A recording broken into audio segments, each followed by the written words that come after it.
It was another beautiful Sunday morning in Nassau, Bahamas. Sergeant Lester pulled a package from the mailbox. It was unopened, which was common practice. When someone brought a package to the police station, it was checked for explosives and chemical warfare agents.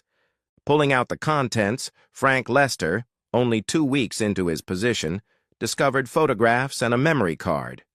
The pictures showed a meeting between a stylishly dressed young couple and 2 scruffy men. The couple were holding hands. The pictures were taken near the Lynden Pindling International Airport in Nassau. If the date and time are to be believed, the pictures were taken on Friday afternoon. After scanning all the photos into a computer, Frank ran each image through a program that matches people to the Interpol database. The Bahamian government had decided to cooperate with Interpol. Frank couldn't say why if his life depended on it. The couple were of interest and would be held for questioning if they could be found. They were labeled as terrorists. The stylish man and woman avoided identification. One series of pictures showed that a small envelope and a larger package had passed from the terrorists to the couple. Frank turned to the memory card. It had a green mark attached to it, signifying that it had passed an executable virus scan. Plugging it into the laptop, he found that it contained only poor-quality audio. The audio certainly sounded like a demand to deliver a package to New York in exchange for the contents of an envelope. The couple left in a cab. After researching the cab's license plate numbers, Frank found out that the owner of the locket was Rico Dominguez.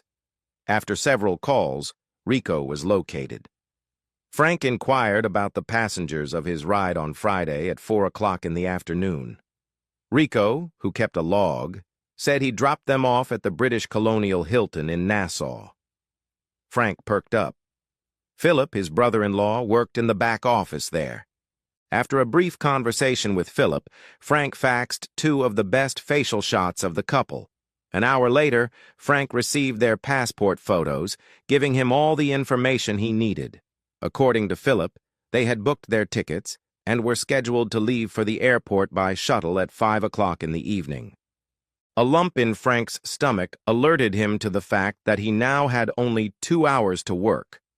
His immediate supervisor, Anwar Picard, was in London for a seminar.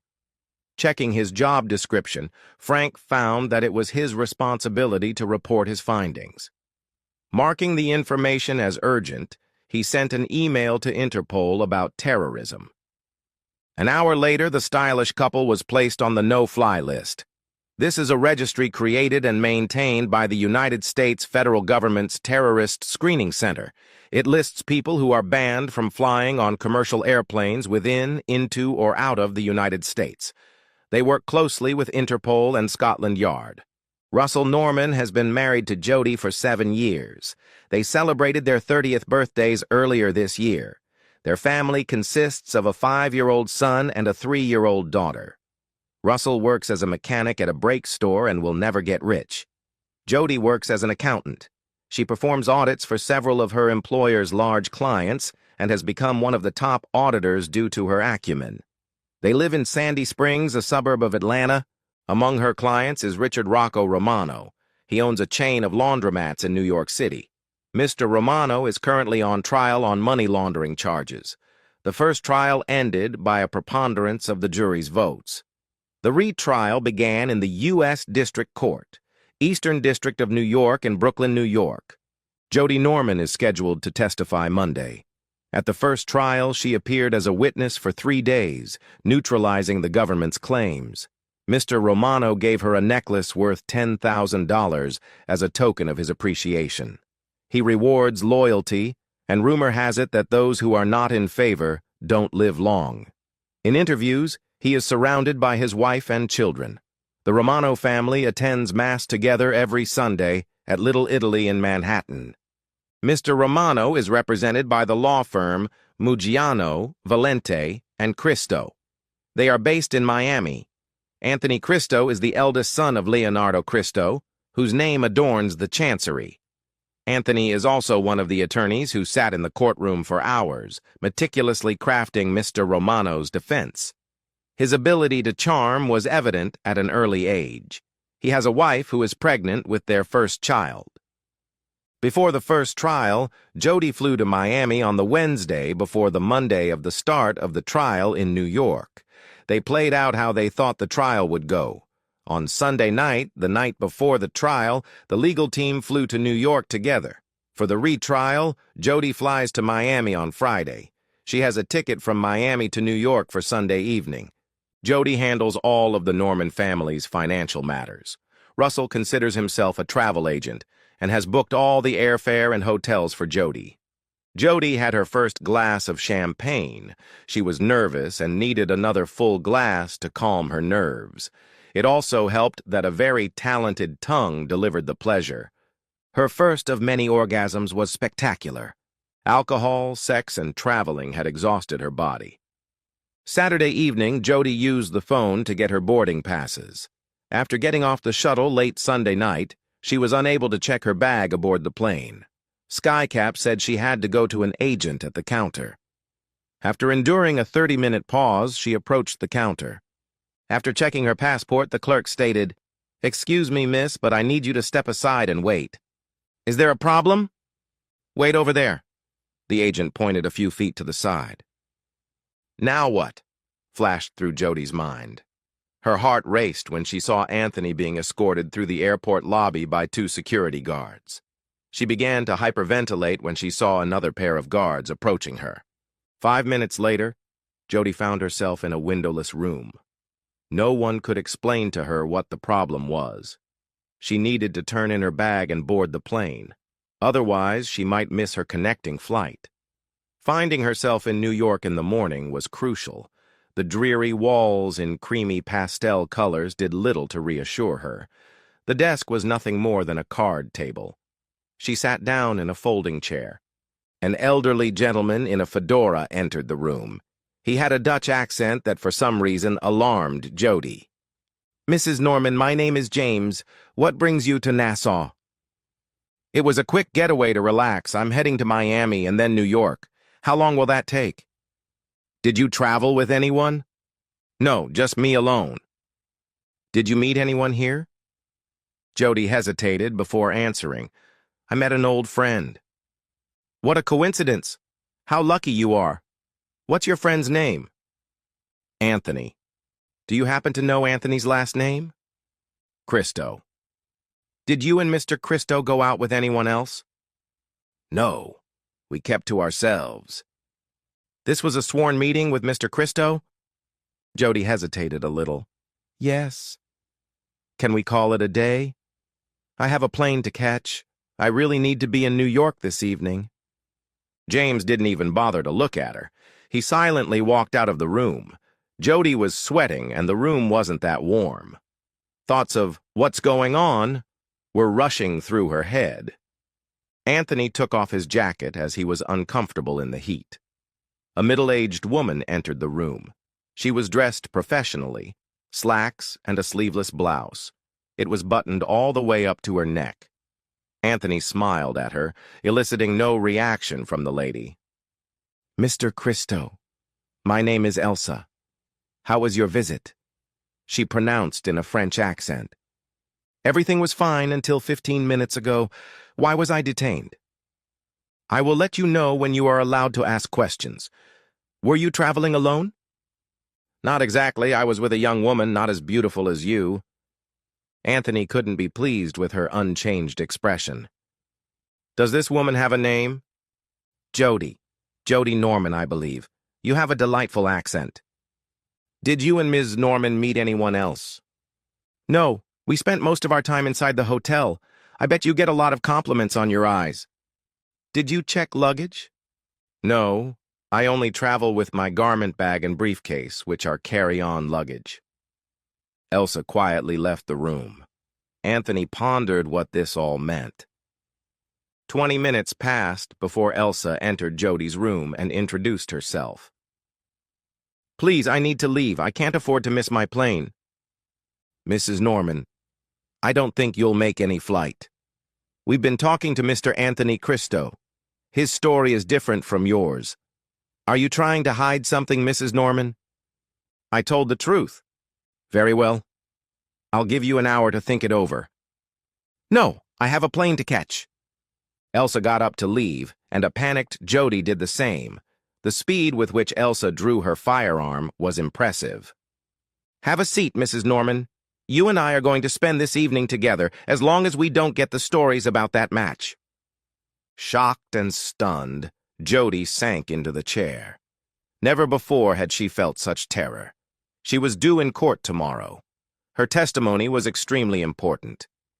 James entered Anthony's room and introduced himself. Can you tell me why I've been detained? I have a plane to catch. Mr. Christo, you won't be flying anytime soon. Can you tell me who you met with at the airport? At the airport? No one. We waited for Jody's luggage and then caught a cab to the hotel. James slid some photographs toward Anthony. They showed Anthony and Jody talking to two men. I think they were timeshare salesmen who tried to get us to attend their supposed sales meeting. And what did they give you? Tickets to some show and a cheap table clock. Really? Did they ask you to take them to New York? Not that I remember, no. I tried to wave them off. We have a tape of them asking you to take something. What did you do with what they gave you? Left them in the cab. That's a very creative story, Anthony. Both of these men are known terrorists. Why would known terrorists sell timeshares? I'll be back in an hour or so. We'll talk to you all night until you recognize the true nature of this meeting. As Anthony let out a loud curse and started to get up, James pulled a pistol from his holster. Anthony, as if nothing had happened, slumped to the ground in defeat. It was surreal. Mrs. Norman, do you need to use the bathroom? Asked Elsa, re-entering the room. Please, why are you holding me? I haven't done anything wrong. Cuff your feet. I need to cuff your ankles. Penguin was uncomfortable walking through the lobby, but that was where the women's restroom was located.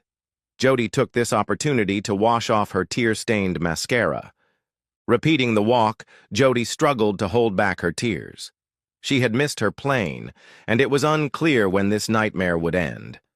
This time her performance was completely honest, even if Elsa doubted it. So, Jody, may I call you Jody? Sure, okay. So, Jody, you said you weren't dating anyone. Could you please explain these pictures? I don't remember meeting them. Where were these taken? At the airport. Oh, yeah, some kind of timeshare nonsense. We brushed them off. Did they give you anything? Think carefully. We have a tape of them asking you to take something. It was just a cheap watch and tickets to some local show. These people are known terrorists. I find it hard to believe that terrorists would meet with you to discuss a timeshare. I'll be back in an hour or two. If it takes all night, you will tell me the true nature of this meeting. Elsa had already put the gun away. Jody put her head down on the table and burst into tears. Monday morning in Brooklyn started off unpleasantly. Your Honor, two important members of the defense team cannot be located. We would like to request a continuance. Counsel, you were warned when this started last week that the court was tired of your delaying tactics. The request is denied. Please continue your client's defense. It didn't go well. On Tuesday afternoon, no one had heard from Anthony or Jody. By then, the need for an accountant was no longer necessary. Leonardo hired a private jet to fly Anthony from Nassau to Miami. On Wednesday afternoon, Mr. Romano was found guilty. The other lawyer's apologies did little to lower Rocco's blood pressure. He was already mulling his options for revenge. 2 weeks earlier, Russell was cleaning out his mailbox when he opened a letter from his favorite airline. They had discounts on award flights. Since his wedding anniversary was approaching, he thought it would be romantic to take a weekend trip with his favorite bride. Upon logging into his Affinity account, he discovered that he didn't have enough miles. Not a problem, he thought. Jody, with all her quick trips and a few longer ones, had accumulated a decent balance. He logged out of his account and logged into Jody's account. Looking at her balance, he was confused. There should have been a lot more miles. The more he studied the information, the angrier he got. Jody had used her miles to book a round-trip ticket to Nassau, Bahamas. On Friday, she would land in Miami and change planes to get to Nassau. On Sunday, she will return to Miami and change planes to use the ticket he booked for her to get to New York. In his opinion, the only reason to keep this trip a secret was the affair. After Jody went to bed, Russell rummaged through their file cabinet, desperately trying to find her email password. It had to consist of at least one number, one uppercase, and one lowercase letter. It might have included special characters. He checked her calendar fields, her contacts book, and anything else that was hopeful. It didn't work the first 2 nights, but on the 3rd night he found it. It was their children's names, the first letter capitalized and her favorite number 8 in between. There were no special folders, and the deleted mail garbage can was empty. The folder for sent emails, on the other hand, was empty. After reading her correspondence with Anthony Cristo, he felt like taking a kitchen knife and killing Jody. They began an affair during the first trial and planned to have a 2-day sex fest in Nassau to start the second trial. Anthony never mentioned his wife or his family. Jody never mentioned him or the kids. Just a cold, calculating affair. Heartbroken, Russell turned off his computer and fell asleep on the couch. He left the house before Jody had even finished her morning shower. Russell is very attached to his father. His parents still live in the house where he grew up, just outside of Detroit. When lunch break came, he had a long talk with his father. "Hey, Dad, got a minute?" "Always. How are my grandchildren doing?" "Healthy and growing up fast. I think I have a big problem and could use a little guidance." "Money or wife?" "The wife. The weekend after this, Jody's going to New York for Romano's retrial." "I remember you telling me that." "So?" "She's traveling through Nassau, Bahamas. On Friday, instead of flying to Miami and working on the case, she's going to go to Nassau and meet with one of the lawyers representing Romano." "A working meeting?" "Did you hit your head?" Apparently they crossed paths a few times during the first trial, and now they want to spend a few days on the island before the next trial. "And what are you going to do about it?" "Well, that's exactly why I called. It's kind of crazy, and I don't have the money to pull it off. Just listen." For the next 30 minutes, they exchanged ideas, strategizing on how to make life difficult for the crooks. Russell's father told him not to worry about the cost and details, as he would take care of everything. Matteo Javelin thought it was the easiest $2,000 he'd ever made. For a private investigator, it was feast or famine. His task was quite simple. Find a couple of travelers at the airport. Line up 2 guys pretending to be timeshare salesmen. Take a picture of the couple while they are talking to the timeshare salesman. Ask the salesman to use the attached language and record the conversation from a distance. Take a photo of the couple loading into a cab. The hardest part was replacing the faces of the 2 timeshare salesmen in Photoshop with photos of the other 2 men provided by the sponsor. He was instructed to leave the date and timestamps on the photos intact. Resizing and rotating the photos, replacing the faces, was easier said than done. After completing this task, he was to hire a young boy to take the photos and audio recording to the police station. The sponsor wanted them delivered at noon on Sunday. $2,000 for a day's work. He sent his doctored photos to the email address provided. After receiving a stars-aligned message and a confirmation of the remaining amount deposited, the guy biked to the police station. Matteo followed him in his car to make sure the guy earned his $20. Tuesday was both a blessing and a curse for Jody. She was released around noon and had her purse, luggage, and cell phone back. She hadn't showered since Sunday morning. The first thing she decided to do was brush her teeth. Having slept only an hour on Sunday night and no more than that on Monday, she was exhausted. Before her release, a representative of the United States Embassy read a prepared statement. When a U.S. citizen or permanent resident is denied boarding in a foreign country because of an apparent inclusion on the no-fly list, the U.S. government should help them obtain permission to return to the United States on a commercial flight. The government cannot use the no-fly list to prevent U.S. citizens or permanent residents from returning home to U.S. territory. I'm on the no-fly list? Everyone broke into laughter. It was heard from the sidelines. I'll tell you what, she's not just another pretty face. The spokesperson continued. The Nassau Airport Authority has confirmed that you are on the no-fly list. Getting on the list is much easier than getting off the list. You will have to petition the TSC for a hearing. You'll have to go to the U.S. Embassy to get permission to return to the mainland. Embarrassed, Jody gathered her belongings, left the restricted area, and welcomed freedom once again. An embassy employee watched Jody try to book a return flight. At just the right moment, he would enter a one-time code so the airline could process her. She was never able to do so as her credit cards did not work. Accusing airport security officials of having something to do with her credit cards helped her ventilate, but did not make the credit cards work again. The embassy told her to come back when she could buy a ticket. With a small amount of charge on her phone, Jody called Maggiano, Valenta, and Cristo. After much conversation, she was informed that her presence in New York was no longer required. They were more than snotty. Her phone needed charging, so she found an internet cafe. With the remaining money, she bought an hour of computer time. Jody's mailbox was full. Would this nightmare ever end? Her employer was beyond furious. She doubted she could keep her job. Staring at the phone as if it might bite, Jody called Russell. The last time she spoke to him was before she left the hotel on Sunday. Russell seemed to believe she was heading to New York from Miami. And why wouldn't he? She'd covered up her affair brilliantly. Russell picked up the phone on the fourth ring. About time. I thought you were going to call when you got back from dinner Sunday night. Jody thought about continuing to lie, but decided to come clean. Russell, I did something terrible. Please don't hate me. I didn't stay in Miami on Friday.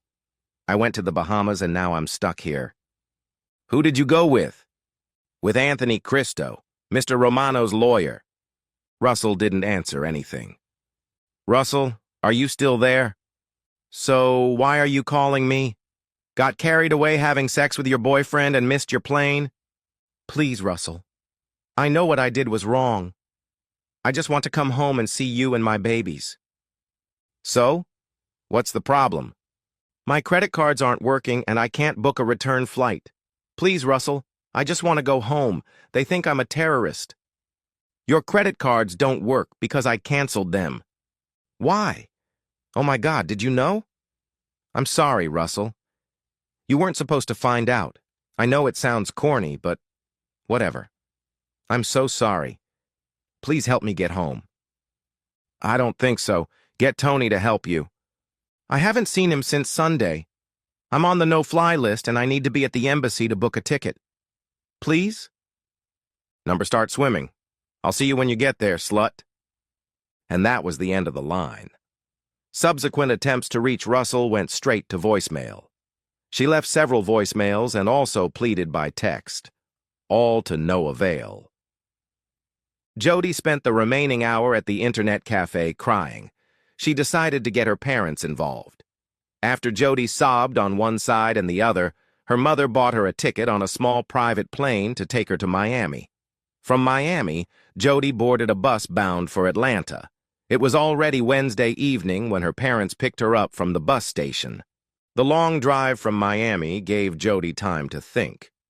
It occurred to her that Russell hadn't asked anything about her being a terrorist or being on the no-fly list. It was as if he knew everything. Her emotions were running high. Some asshole on the bus tried to pick her up.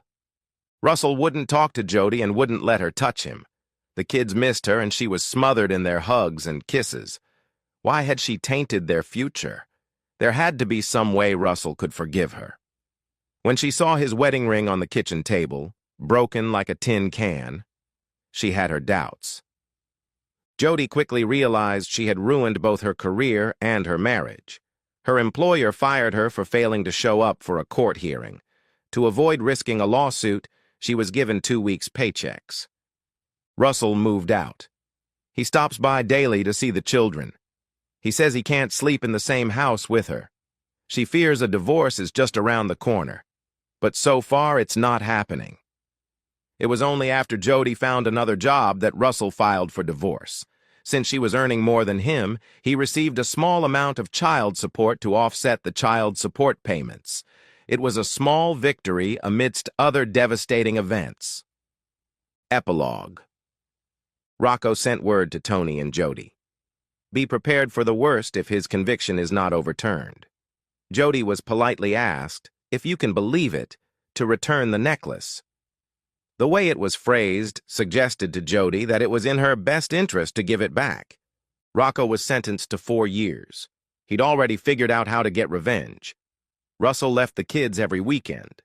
Instead of enjoying the weekends without the kids, Rocco had made connections in Atlanta who needed a fresh face to serve their clients.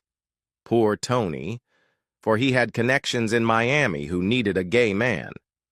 Tony, a homophobe, would have to learn to be a submissive to those connections. Both Jody and Tony prodded. It would be a shame if you weren't around to see your children grow up. By the time the second weekend of customer service was over, Jody hated men. She was nothing more than a piece of meat to them that they freely mocked.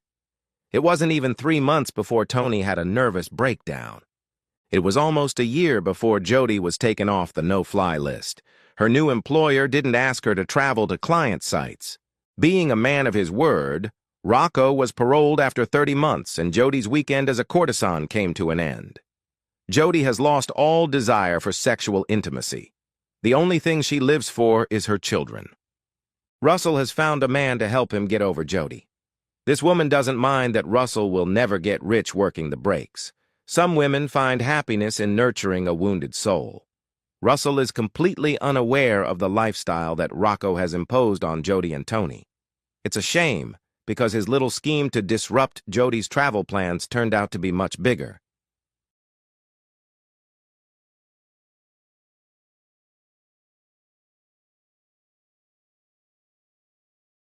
How much pain and humiliation can a man endure before he finally breaks down?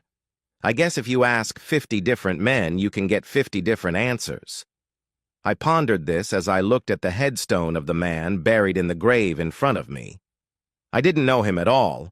In fact, I had only spent a few hours with him. But those few hours changed my life forever. 7 years ago, I had visited Cozumel during a student vacation. I went there with some buddies who promised great diving, parties, and lots of girls. It was fun, and the diving was awesome. But one night I decided to spend a few quiet hours drinking beer at one of the local bars. At this point, he approached my table. "Mind if I join you, young man?" he asked. He was an older man, looking to be somewhere around 60, perhaps even a little older.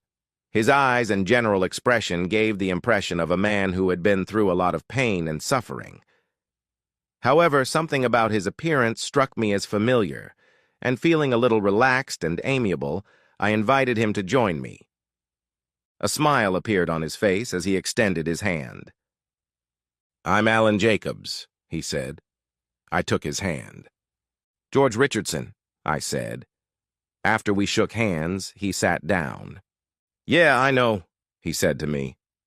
"What?" I wondered. "What the hell is going on here?"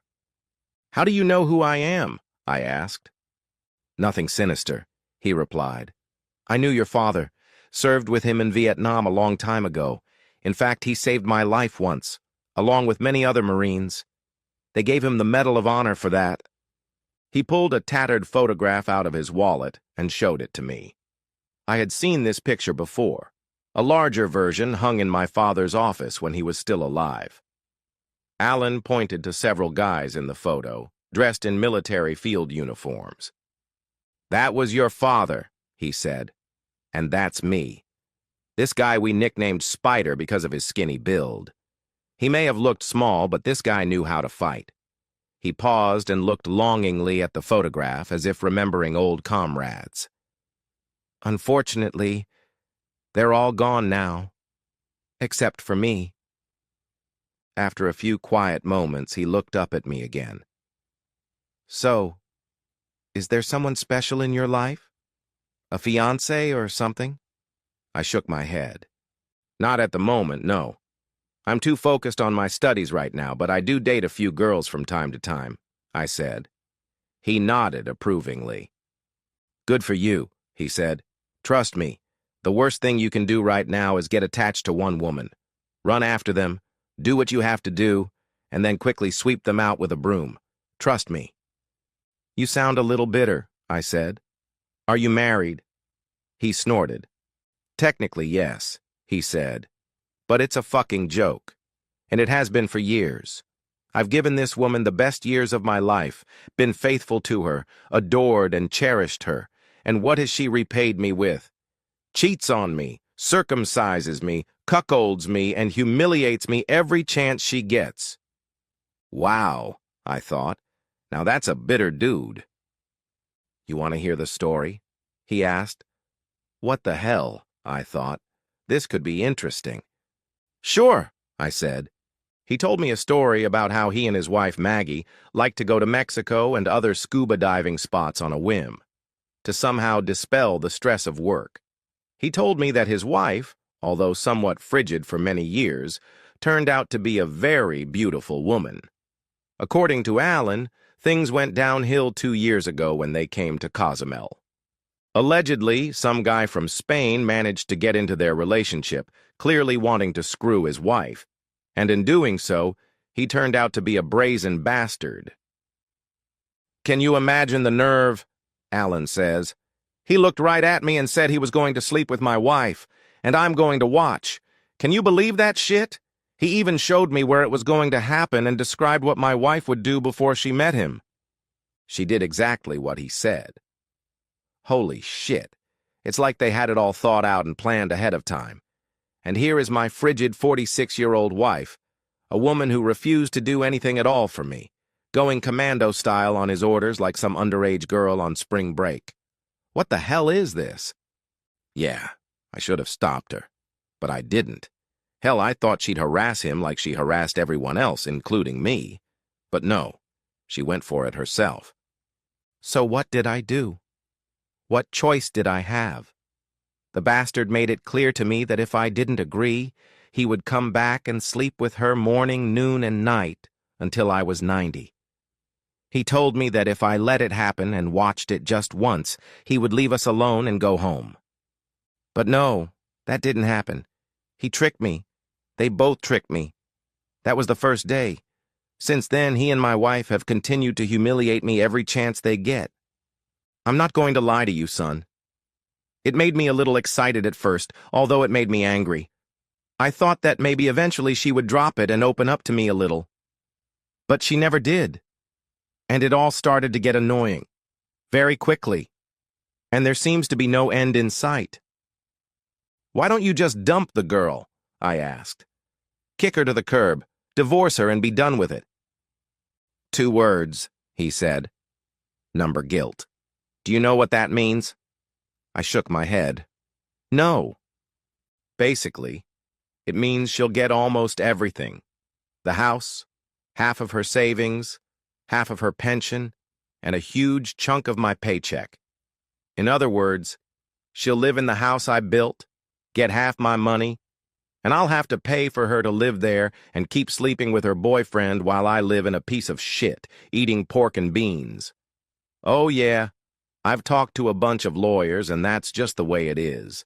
At my age and in my condition, I wouldn't have survived, he said. What do you mean? I asked. A few months after all this started, I had a heart attack. It happened during one of their parties that she insisted I attend. Do you know they didn't even stop having sex to call an ambulance? You know what she said? If he dies, he dies.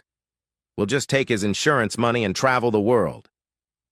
And then they laughed. What kind of sick bitch does that?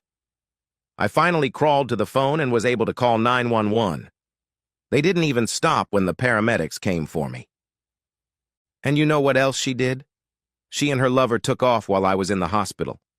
I have no idea where they went. She never once visited me in the hospital and checked to see if I was okay. I couldn't help myself.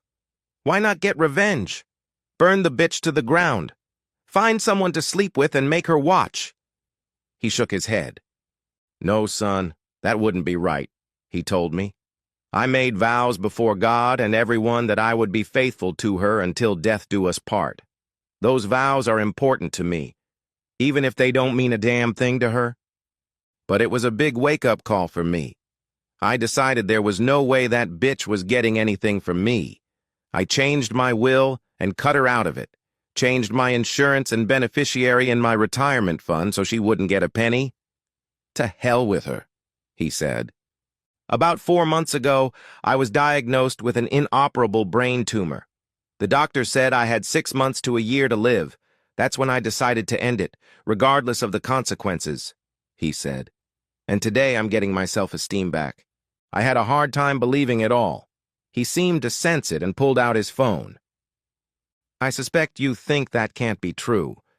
No one with a conscience would act like that, right? Maybe in a movie or on one of those erotic websites, but not in real life, he said. I was forced to agree.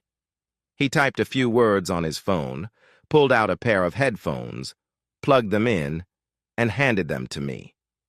Watch this video, he said. Then tell me what you think. I put on the headphones and pressed the play button on his video app. I saw an attractive older woman with a man whose face was hidden by her body. She seemed to be looking directly into the camera, but I realized she was looking at the face of the man holding the camera. She smiled, but there was no warmth in her smile. "Do you like what you see?" she asked. "Your face says no, but I know you like it." "Then we'll take your insurance money, go to all the places you and I wanted to visit, and have fun with each other until we pass out. On you," she added, laughing. This time the man beneath her lifted up and laughed with her, putting his arm around her shoulders. She turned to face her lover. "Come on, big guy, let's do it again," she said. The video ended with the two lovers laughing hysterically. I was shocked, looking at the blank screen in front of me. "I have many other videos like this," Alan told me. "Why is she doing this?" I asked. "Were you cheating on her or beating her or something?" He shook his head. "No, I've never cheated on her and I've always treated her like a queen. I did ask her once, though. Take a look," he added, and picked up his phone and brought up another video. The second video showed his wife's back as he addressed her. "Why are you doing this to us? To me?" he asked in the video. "I've never cheated on you, and you have to admit that I'm very good to you. I just want to know why you hurt my heart so much. I don't understand." She sighed and turned to face him, clearly discouraged by his questions. "Look, you're just not doing this for me, okay? I know you've never cheated on me, and yes, you're very good to me. You're a great provider. I just need him, and you don't turn me on anymore. I haven't been aroused in a long time, so just get over it and everything will be fine. Maybe in a few years I'll get tired of having sex with him and we can retire and laugh about it in our old age. Just let me have that, okay? No, Mags, you can laugh, but I won't. I promise it won't end well. At all," Alan said in the video. "Heck, don't even think about getting a divorce because I'm gonna beat the crap out of you," she said. "Then I'm gonna take everything you have and I'm gonna wallow in it, and you're going to pay the bills. Got it?" The video disappeared, leaving me in a daze. How could someone be so cruel? "You have enough resources here to destroy her," I said. He smiled. "Now you're beginning to understand," Alan said. "Yes, these videos can destroy her, and that's exactly what I'm going to do. Tonight is just the beginning of destroying them, but I need help to make it happen. Will you help me, George?" I gave in to temptation, but I still needed an answer to one question. "Why me?" I asked. "Surely you could enlist any number of people to help." Alan nodded his head. "You're right, I could have. To tell you the truth, George, you're the closest person to me. You see, my wife has refused me children, claiming they would interfere with her career. When I'm gone, it'll all be over. My family will be finished. There are no children, no survivors, nothing. I am everything." "That's not everything. Let me ask you, how many students do you know who got $1 million scholarship to an Ivy League school?" "He's got me figured out." I had been a bit lazy in high school, much to my parents' dismay, and was very surprised when I was told I had received a huge scholarship from a private foundation supposedly set up to help families of Vietnam veterans. And this scholarship was unlike any I had ever heard of. Not only did it pay for tuition, books, and living expenses, but it also gave me extra money for travel, a car, and everything else. Up to a point, of course. The thing is, I never lacked for anything. Once I got the scholarship, I promised my mother that I would focus on my studies, and so far I had succeeded. "Your father and I kept in touch after the war," Alan said. "We talked, sent letters and emails. I also met with your mother several times. You and I also met, but you probably don't remember because you were very young. The last time your father was in the hospital, I visited him. I promised to take care of his wife and son. You see, his medical condition had all but wiped out your family financially, so I set up a private trust that paid for all of his medical expenses. He also set up $1 million trust for your mother and $1 million scholarship for you. I figured that was the least I could do for the man who saved my life in Vietnam. Lately, however, I've been wishing more and more often that he hadn't let me die there. So I ask you, George, will you help me do this? Will you help me regain some of my dignity and manhood? Tonight is the last time you or anyone else sees me, so consider it the last wish of a dying man. And I want my life, whatever it is, to have some meaning." I thought hard about his words. "Isn't there another way?" I asked. "You could go to a lawyer, sue her for mental abuse, go to her workplace. Anything." Alan shook his head. "No, George, it's too late. I'm a dead man walking. In a month or so, I'll probably end up in a hospital bed for the last time. And there's no way in hell I'm going to die like this, a decrepit old man. And there's no way I'm going to put myself in a situation where she has the right to dispose of my last affairs." "Are you sure your plan will work?" I asked. He smiled. "Oh, yes. You see, I have the element of surprise. They expect to see a battered, dejected old man. They have no idea what a storm of shit is going to rain down on them," he said. "You're not going to kill her, are you?" I asked. "No," he said. "I want her to live a long time, and I want her to remember this night for the rest of her miserable life. And I want her to be ashamed of what she did to me, to us. Believe me, she's going to have a lot of explaining to do to a lot of people." "What exactly will I have to do?" I asked. I hoped he wasn't asking me to hurt or kill someone. "Nothing in particular. Just videotape the meeting. Email it to her and then hand her an envelope," he said. It sounded simple enough.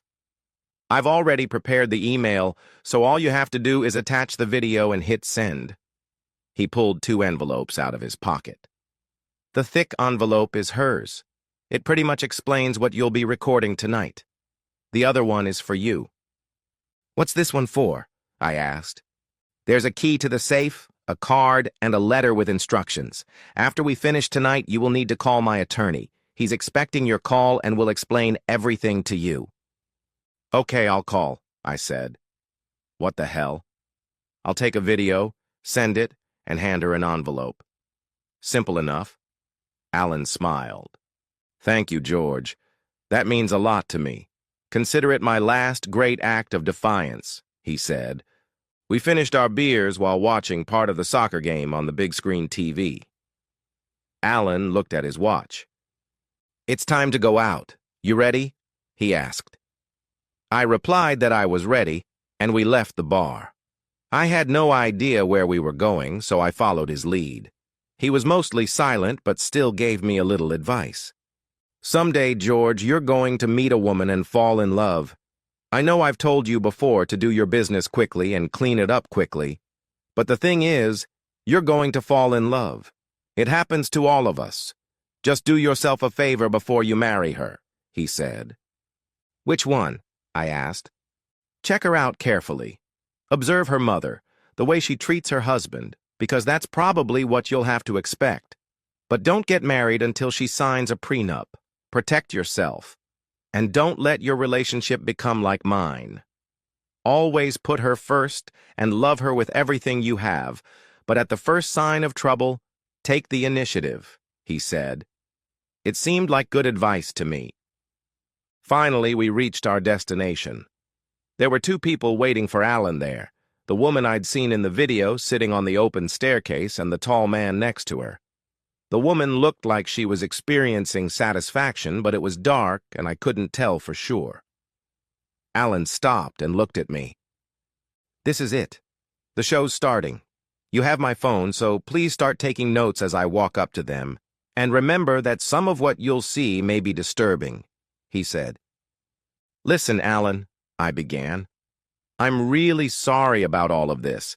I barely know you, but I think you're going to be a great father. He smiled, putting his hand on my shoulder. George, you're a direct copy of your father, and I know he'd be damn proud of you right now, he said. I remembered what my father used to say sometimes. Alan, semper fi, he grinned. Ura, he said quietly before walking away. I plugged in my headphones so I could hear what was being said and backed up his phone so the video was clear and steady. I zoomed in a little so I could see the picture better. The couple on the stairs reacted as they saw Alan approaching. Neither of them noticed me. The man got a little taller and smirked as he began to speak. I felt like knocking that smirk right off his face. Looks like the creep finally got his way, he said, and the woman smiled. I was surprised at the clarity and quality of the sound. I'm here, Alan said. Let's get this over with. Not so fast, cuckoo, the grinning man said, pulling out a bottle of champagne and 3 flutes. He poured the sparkling liquid and held one out to the woman, who accepted it with a smile. He set the second glass aside and held out the third to Alan. Let's have a toast before we get started, eh? The grinning man said. After all, today is the 2nd anniversary of our relationship, right?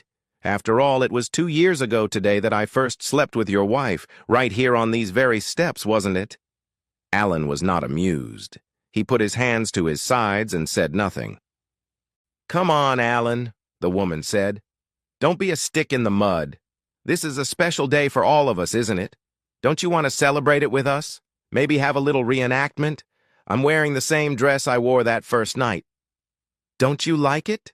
She asked, picking up the dress. We'll have a little toast, and then you can watch him beat the brains out of me like he did that first night. Alan reached behind his back and pulled out the pistol hidden on his belt. He took a steady shooting stance, holding the gun with both hands the way my father had taught me years ago. The smirk left the man's face as he realized the gun was aimed at his head. It's over now, Alan said with conviction. And yes, I'm going to blow your brains out. Well then, I'd better get ready to meet my maker, the man said sarcastically, spreading his arms wide. Shut up and don't move, Alan said, cocking his gun. The expression on the man's face changed when he realized Alan was being serious. The woman's tone changed as well. Alan, please don't do anything stupid, she said. Look, you don't have to watch us have fun, okay? Just go away and we'll celebrate without you, although it won't be as much fun without you if we're groveling. Shut up, bitch. I'll deal with you next time. Her eyes widened with shock. Alan had never spoken to her like this before. Alan, listen. We don't need to resort to violence. There's no need for that. You're not going to shoot me or anyone else, and you know it. Please put the gun down, and let's discuss this like adults, said the smirking man, who was now clearly nervous. Oh, so that's please now, is it? Alan said. See, that's the problem with assholes like you. You think you can just break into someone's house, steal their wife, strip a man of his dignity, and then expect the aggrieved party to calmly talk things over. The problem with people like you is that you mistake patience for weakness. You get cocky and self-righteous. And you know what, asshole? You're gonna pay today. You slept with my wife, you stole my dignity and manhood, and today I'm going to get it back. And yes, you're going to die. Alan, I'm begging you, please put the gun down and we can get this over with, the man said. Why don't you get on your knees and beg for your life? Alan asked. The man slowly got on his knees with his hands in the air. Please, Alan, I'm begging you, don't kill me. We can end this right now and you'll never see me again, he said. Alan turned to his wife. Look at this, Maggie. Your lover is on his knees right now begging me to keep him alive. What do you think now? You're not so cocky now, eh, scum? He asked the man. What do you think, Mags? Should I let him live? No, I don't think so. Goodbye, asshole, Alan said as he pulled the trigger.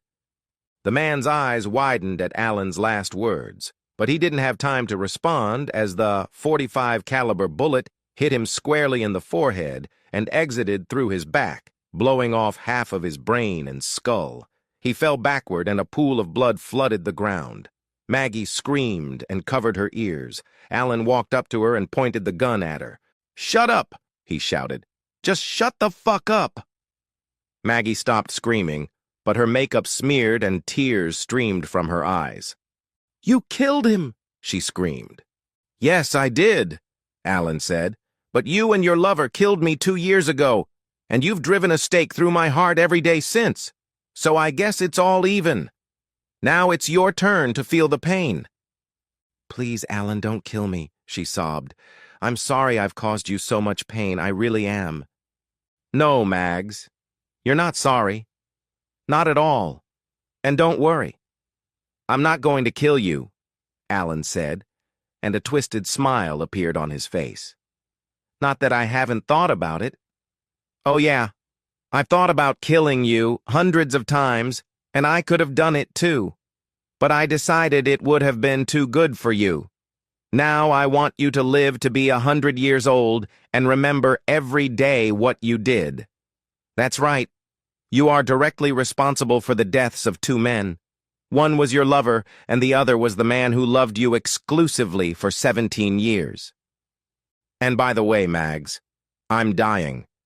4 months ago, I was diagnosed with an inoperable brain tumor and given 6 months to a year to live. But I've decided to take my fate into my own hands. And before you celebrate my death, I want you to know that after my heart attack, I changed my will and all my retirement accounts. You will get nothing. 0, 0, 0.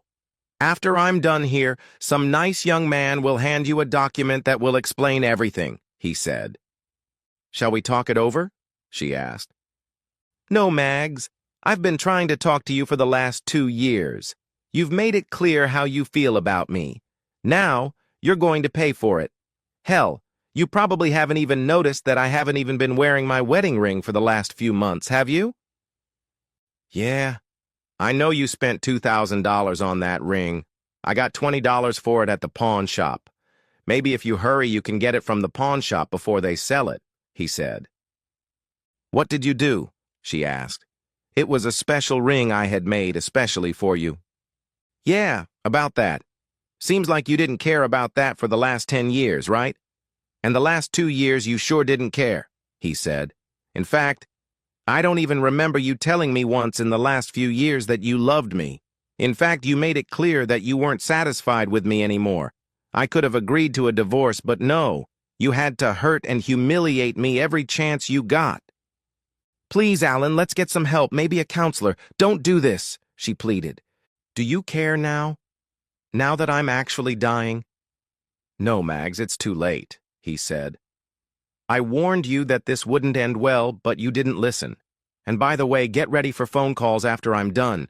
You see, this is all being recorded and will be emailed to everyone you know, your friends, family, everyone you work with, even a few members of the media. No, please, she shouted. Let's start over, please. I've learned my lesson. Too little and too late, Mags, he said. Goodbye. With those words, Alan brought the gun to his mouth and pulled the trigger. The top of his head flew off, splattering blood and gray matter everywhere. Maggie screamed hysterically. No, please, Alan, no, don't die. Please, come back to me, Alan. Please, please, please, please, please, please, please, please. I'm so sorry, Alan. Really, I'm so sorry. Alan, please, I didn't mean it. I really love you. I stopped the video, saved it, then opened a draft of the letter, attached it, and hit send. I waited for the notification that the email had been sent and turned my phone off. I walked over to the hysterical woman who was looking down at me. I pulled out an envelope labeled Mags and held it out to her. "Who are you?" she asked through sobs. "From what Alan says, I'm the closest thing he has to a son. That's too bad. I think he would have been a great father." "Good luck," I said. I heard the sound of sirens and left as fast as I could. Outside, I seemed calm, but I was still shaking for a long time. After all, I had just witnessed the murder of one man and the suicide of another in the most brutal way imaginable. It took a while before I was able to pull myself together and make some calls. The first call was to my buddies, and I told them I had to leave early in the morning. They took it normally, but asked if I was okay. I promised to tell them about it sometime. The next call was to a lawyer whose number was on a card in the envelope Alan had given me. I introduced myself, and we talked for a few minutes. He told me to meet him at his office in Washington in the next day or two, and then gave me directions to the bank where the safe deposit box I was to keep Alan's cell phone was located. He then told me to turn on the news. I did so and saw a shortened, edited version of the video I had sent. Apparently, the suicide of a prominent member of Washington's political class was considered a newsworthy event. Attempts to contact Alan Jacobs' widow have been unsuccessful so far, the newscaster reported. According to videos sent to several media outlets, today's incident is the result of an ongoing love affair she allegedly had with a foreign diplomat. It's unclear exactly how Jacobs sent the video of his own suicide, but it's assumed he had help doing so. The State Department has not yet issued a statement on the killing of the foreign diplomat. Stay tuned. I flipped through the news channels and saw that my video was everywhere. Turning on my laptop, I found that the post about Alan's suicide had gone viral. 3 videos were reported, but only part of one of them was deemed safe for online use. As the articles alleged, at least one of the other 2 videos was pornographic and showed Mrs. Jacobs engaging in sexual relations with a foreign diplomat. The next day, I returned to the States and went to see the lawyer I had spoken to earlier. He informed me that Alan had changed his will some time ago, making me the sole beneficiary of his entire estate, except for the house, which he had given to a non-profit organization so that it could be turned into a shelter for homeless veterans. After taxes and fees, he said, I would receive about $10 million. A few days later, I was at Arlington National Cemetery for Alan's funeral. Mrs. Jacobs was there too, playing the part of the grieving widow, but no one paid any attention to her. She sobbed as a Marine in dress uniform handed her the flag that draped his casket. The reading of Alan's will went much the same way.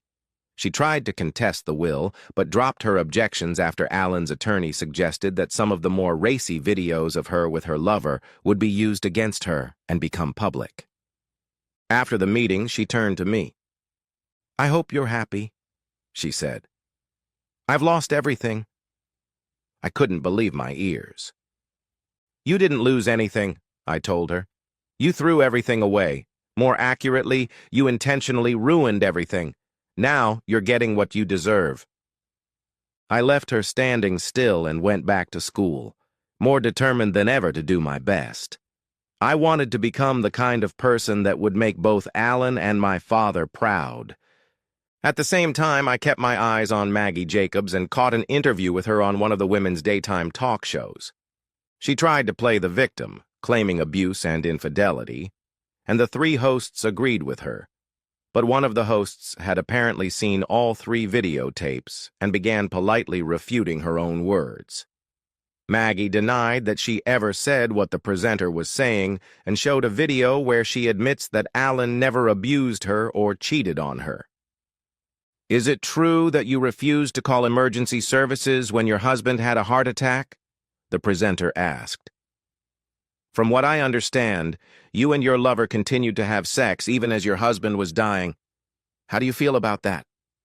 Naturally, the interview ended there, and Maggie left the set in tears, confronted with her own words and actions. As far as I know, she never appeared on any program again.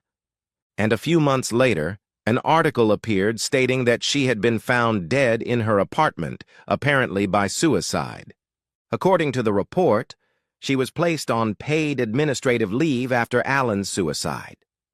The man she was dating turned out to be more than just a foreign diplomat.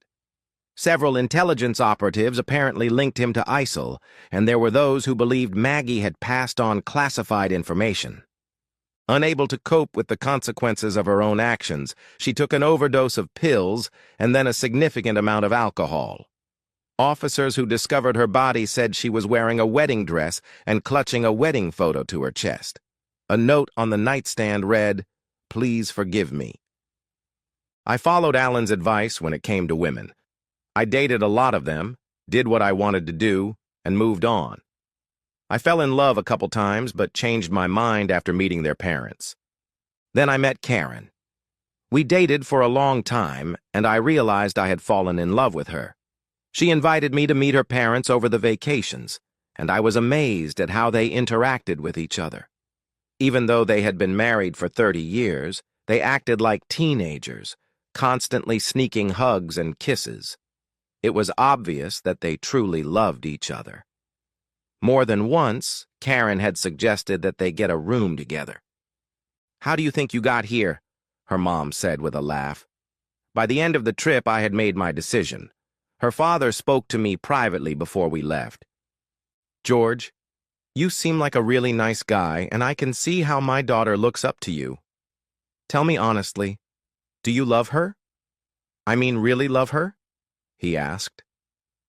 "Yes, sir, I do," I told him. It was true. I did love Karen, very much. "Do you love her enough to spend the rest of your life with her?" he asked.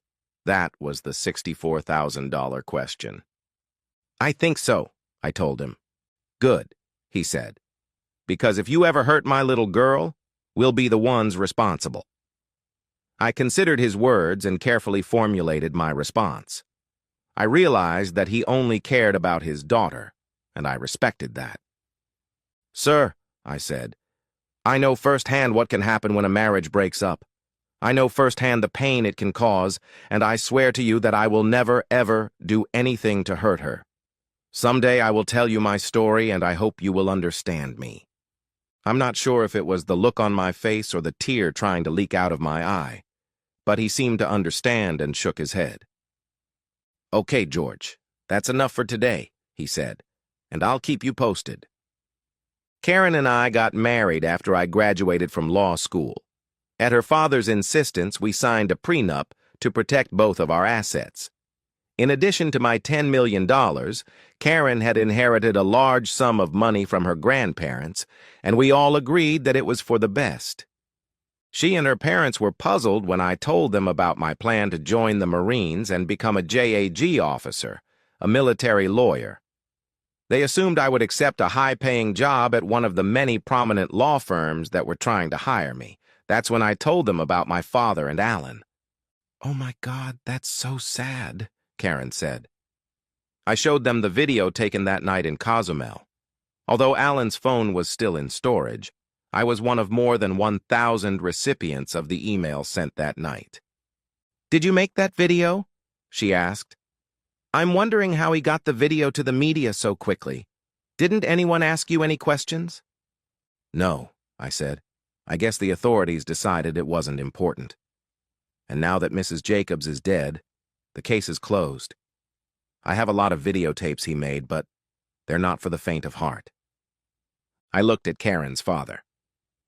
"Now you know why I would never do anything to hurt your little girl," I said. "And I assure you, if there are any problems, I will take the initiative and sort them out before they get out of hand." He understood and gave me a manly hug. "I believe you, son, and thank you for sharing this with us. It must have been painful to witness that." About a year later, Karen gave birth to a baby boy. She asked me what I would like to name him, and I said, "Michael Allen Richardson, in honor of two of the bravest men I have ever known." Michael is my father's name, and who Allen is, you already know. "Michael Allen," she said. "I like it. Michael Allen, then." And here we are, at Arlington National Cemetery, in front of Allen's grave. I know there will be those who, upon hearing this story, will think Alan was a heartless wuss for putting up with his wife's crap for so long. I know there will also be those who will wonder why he endured the humiliation for so long. I'm one of them. Maybe he was a little weak. Maybe he thought the love they once had would win out in the end. Who knows? Maybe he thought that after a while she would come to her senses. I don't presume to judge this man, as I wasn't there, but I do know what I witnessed that day in Cozumel. It was certainly not the act of a characterless weakling. I pulled a small eagle, globe, and anchor from my uniform pocket and placed them on the tombstone. "Semper Fi, Alan," I said quietly. "Rest in peace."